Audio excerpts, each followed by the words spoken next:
Qo'lingni butilka bilan bitta ish qilamiz hozir. Birga bir gaplashishimiz kerak emasmidi? Mani og'aylarim bu joyda Fongixon jonga-jon turib beradi. Shohruz Sardor seni qidirib yurdi. 2 oylik mashina arenda pulini yopolmay yurgan ekansan. Ben 800 olib yopib qo'rasanmi? Mahmud, adeni operatsiya qilishga Hindistonga jo'natib o'tgan ekansizlar.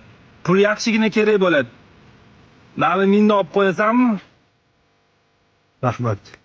Mo'yin, uylanayotganingda necha pul kredit oluvding? 10 million.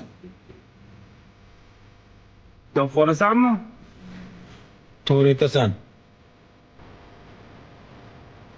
Odamni zo'rlashni yoqtirmayman. Mana bu turga sanga. O'zing bu narsa qo'rarsan. Sochimni tolasidan do'stlarim ko'p deb o'ylama. Boshingga ish tushganida kalligingni bilasan. Sog' bo'l.